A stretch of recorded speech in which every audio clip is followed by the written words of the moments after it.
जय गुरुदेव। और दोस्तों, मेरे चैनल तंत्र अप्सरा साधना में आपका एक बार फिर से हार्दिक स्वागत है। और देखिए, आज की वीडियो में मैं जो आपके लिए बताने वाला हूं वो हनुमान जी का साबर मंत्र है और शत्रु विनाशक साबर मंत्र है।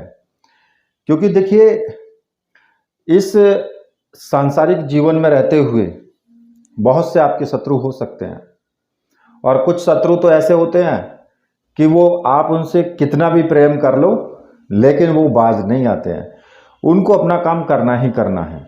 तो ऐसे शत्रुओं का संपूर्ण रूप से विनाश करने के लिए यह हनुमान साबर मंत्र मैं पहली बार आपके सामने प्रस्तुत कर रहा हूं।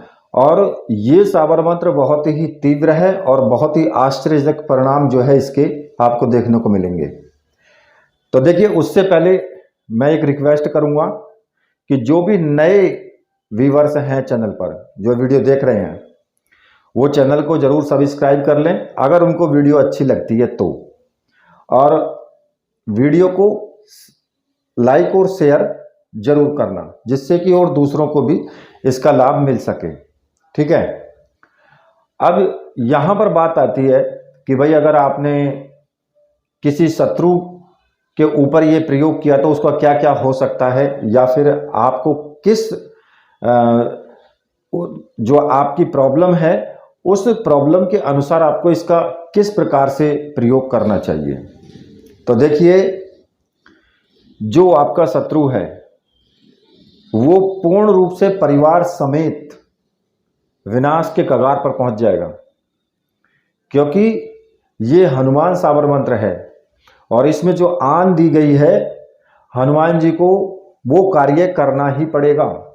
इस प्रकार की आन उनको लगाई गई है इसमें, क्योंकि साबर मंत्रों में हमेशा आन दी जाती है।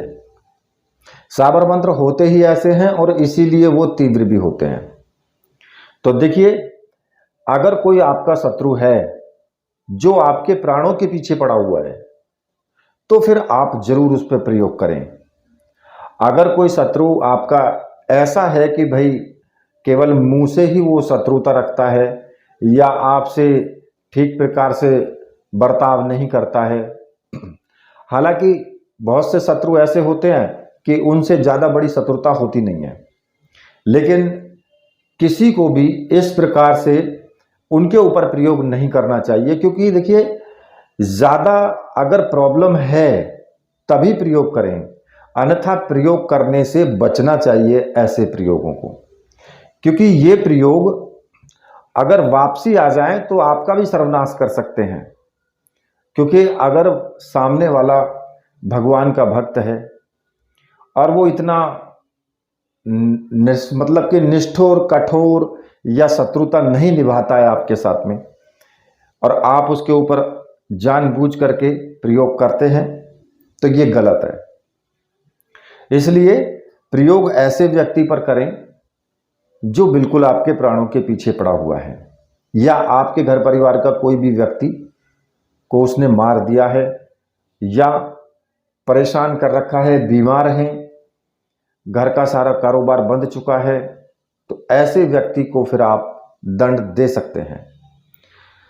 तो देखिए, यहां पर आपको प्रयोग ये कैसे करना है वो मैं आपको बता देता हूं, क्योंकि ये प्रयोग जो है थोड़ा सा तीव्रत प्रयोग है और इसके लिए जरूर आपको सावधानी रखनी चाहिए। इस प्रयोग को करने के लिए आपको एक रुद्राक्ष की माला की आवश्यकता होगी जो साबरी मंत्रों से सिद्ध हो। आपको अगर ऐसी माला चाहिए तो आप मुझे व्हाट्सअप कर सकते हैं, और व्हाट्सअप नंबर मैंने वीडियो में ही दिया हुआ है, वहां से मुझे व्हाट्सअप करके वो माला आप प्राप्त कर सकते हैं। अब आपको ऑर्डर करना है बेझिझक, अगर बिल्कुल एकदम बेझिझक होकर के ऑर्डर कीजिए, किसी प्रकार की कोई प्रॉब्लम नहीं होगी, 100% आपको सामग्री मिलेगी ही मिलेगी। ठीक है। क्योंकि संशय बिल्कुल भी रखना ही नहीं है, माला प्राण प्रतिष्ठित होनी चाहिए ये साबरी मंत्रों से। ठीक है। अब जब ये माला आप प्राप्त कर लेंगे तो आपको ये प्रयोग करना है, या तो मंगलवार से करें या फिर शनिवार से करें। ठीक है। और ये प्रयोग रात्रि में आपको करना है। रात्रि में 9 बजे के बाद या 10 बजे के बाद तब आपको ये प्रयोग करना है। और जहाँ पर आप प्रयोग करेंगे वो आपके घर भी हो सकता है, अपने पूजा घर में भी कर सकते हो, या फिर आप अपनी जो एकांत कोई रूम है उसमें भी आप कर सकते हैं। एकांत कमरे में आपको रात्रि के 9 या 10 बजे के आसपास इस साधना को प्रारंभ करना है और प्रतिदिन उसी टाइम पर आपको ये साधना करनी है। अब आपको दिन में क्या करना है? दिन में सुबह के टाइम हनुमान जी के मंदिर में जाएं प्रसाद लेकर के, और वहाँ पर हनुमान जी को प्रसाद चढ़ाएं, क्योंकि साधना शुरू करने से पहले हनुमान मंदिर में आपको प्रसाद चढ़ाना है। और वहाँ पर हनुमान जी से आपको प्रार्थना करनी है कि इस नाम का जो हमारा शत्रु है आप इसका नाश कीजिए, और इसके बाद आपको अपने घर पर चले आना है। ठीक है। अब इस साधना को आपको दक्षिण दिशा की तरफ मुख करके करना है। आपका मुख जो है वो दक्षिण दिशा की तरफ होना चाहिए। तेल का दीपक इसमें लगाएंगे। ठीक है। और आप अपने पूजा घर में ही इस साधना को करें, और या तो फिर एकांत रूम में भी कर सकते हैं। अगर आपके घर में कोई एकांत रूम है तो वहाँ भी कर सकते हैं। तो स्नान आदि करके फिर रात्रि में, और स्वच्छ वस्त्र धारण करके, वस्त्र कैसे भी हो पहन लें, लाल रंग का आसन हो आपका, और एक चौकी लगा लें। चौकी पर एक लाल रंग का कपड़ा बिछा लें, लाल रंग के आसन पर बैठ जाएं। तेल का दीपक सामने लगा लें, अगरबत्ती धूप बत्ती जो भी आपके पास है वो भी लगा लें। थोड़ा सिंदूर ले लें जिससे कि आपको टीका लगाना है, और अगर पुष्प ले आएँ 2-4 रुपए के तो बहुत अच्छी बात है। ठीक है। और प्रसाद, भोग के लिए आप प्रसाद भी रखें। अब इसमें क्या करना होगा कि तेल का दीपक लगा करके, सुगंधित अगरबत्ती धूप बत्ती लगा करके, और सामने अपने गुरुजी की तस्वीर रखें, जो भी आपके गुरुजी हैं, मतलब जिन्होंने आपको गुरु मंत्र दिया है वही आपके गुरु हैं। अब कुछ लोग भगवान शिव को गुरु मान करके साधना करते हैं, तो ऐसे में आप भगवान शिव की जो तस्वीर है वो सामने रखें। अगर आपने डॉक्टर नारायण दत्त श्रीमाली जी को गुरु माना है तो फिर आप उनकी तस्वीर सामने रखें। और अगर जो भी कोई आपके गुरु हैं अदरवाइज जिन्होंने आपको गुरु मंत्र दिया है, तो फिर आप उनकी ही तस्वीर रखें सामने। और हनुमान जी की तस्वीर तो होनी ही चाहिए, साथ में राम जी की भी तस्वीर होनी चाहिए। अगर राम दरबार पूरा एक ही तस्वीर में है तो वो भी ठीक है, वो भी चलेगा।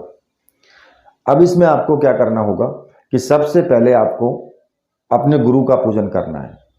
अब गुरु जी का पूजन आप सिंदूर का टीका लगाएंगे, पुष्प चढ़ाएंगे और धूप दीप दिखाएंगे, और हाथ जोड़ करके गुरु जी से प्रार्थना करेंगे कि गुरुदेव मैं ये साधना करने जा रहा हूँ और इस साधना में मुझे पूर्ण सफलता मिले, इसके लिए आप मुझे आशीर्वाद दीजिए और आज्ञा प्रदान कीजिए। और ऐसा कह करके मन ही मन आज्ञा लें, और अपने गुरु मंत्र के एक माला का जाप आपको कर लेना है।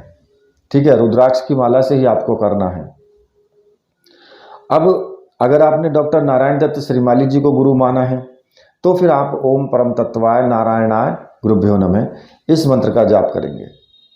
और अगर भगवान शिव को गुरु माना है तो फिर ओम नमः शिवाय इस मंत्र का जाप करेंगे। और अगर आपने किसी और को गुरु माना है और उन्होंने कोई और गुरु मंत्र आपको दिया है तो फिर आप उसी गुरु मंत्र का जाप करेंगे। ठीक है। एक माला का जाप आपको कर लेना है। अब इसके बाद में, क्योंकि देखिए ये साबर मंत्र है, ठीक है, और साबर मंत्र सिद्ध करने से पहले 21 बार सर्वार्थ साधक साबर मंत्र का जाप करना जरूरी है। क्योंकि ये मंत्र ऐसा है कि अगर आप इसका 21 बार जाप करते हैं तो एक तो आपका जो साबर मंत्र जिसको आप सिद्ध कर रहे हैं वो सरलता से सिद्ध हो जाता है, और किसी प्रकार का कोई विघ्न भी ज़्यादा नहीं आते हैं। तो इसलिए इस मंत्र का 21 बार जाप आपको करना ही है। अब वो मंत्र मैं आपको बता रहा हूँ। गुरु सठ गुरु है वीर, गुरु साहब सुमरो बड़ी भांत, सिंगी टोरा वन कहो मन नाउ करतार, सकल गुरुन का हर बजे घट्टा पकड़ उठ जाग, चेत संभार श्री परमहंस।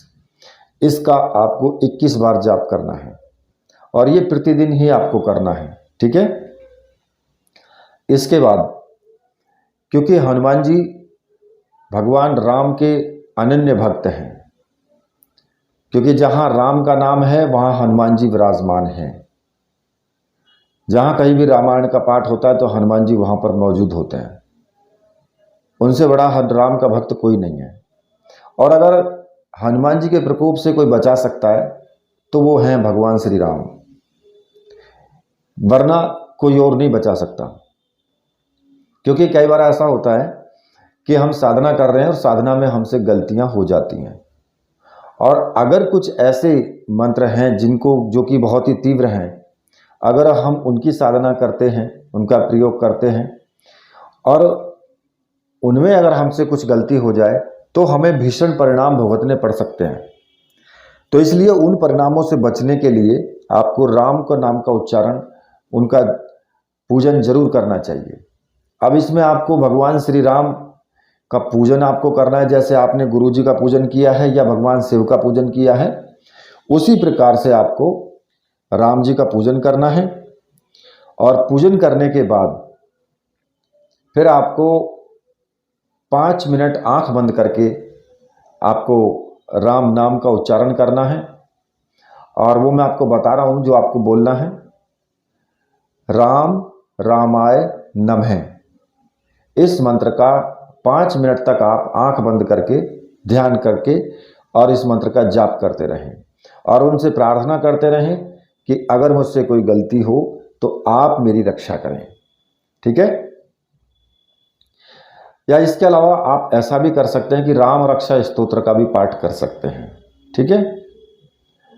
अब जब आप भगवान श्री राम का भी आपने मंत्र जाप कर लिया तो आपको हनुमान जी की जो आपने तस्वीर रखी है सामने, उसका आपको पूजन करना है।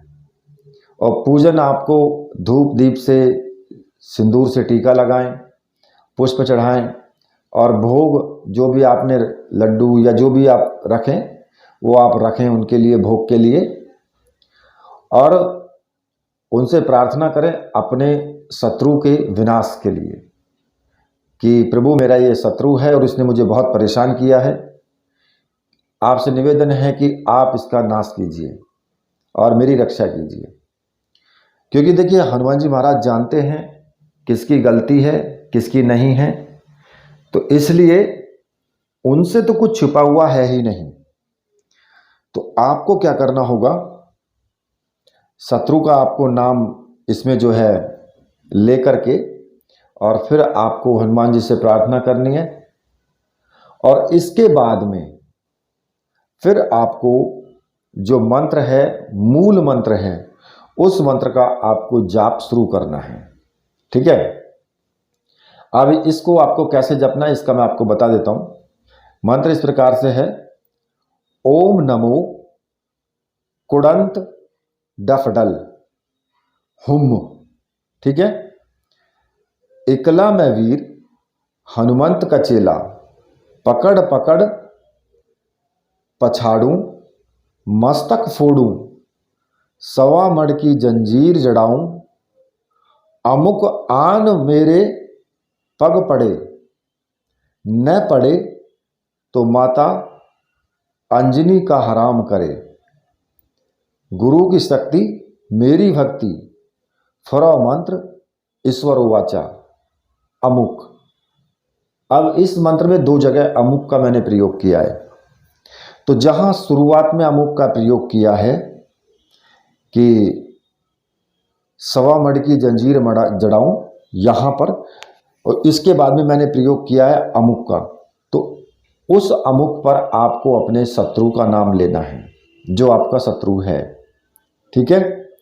और लास्ट में जो अमुक शब्द मैंने प्रयोग किया है वहां पर आपको अपना नाम लेना है। आपको केवल इतना कार्य करना है। और जो मंत्र का जाप आपको करना है रुद्राक्ष की माला से, वो आपको एक रात्रि में 5 माला का जाप करना है। ठीक है। एक रात्रि में 5 माला का जाप, और 21 दिन तक आपको ये साधना करनी है। 21 दिन की साधना है ये। और इस साधना को कोई भी व्यक्ति कर सकता है, पुरुष हो या स्त्री हो। ऐसा नहीं है कि स्त्री नहीं कर सकती, स्त्री भी कर सकती है।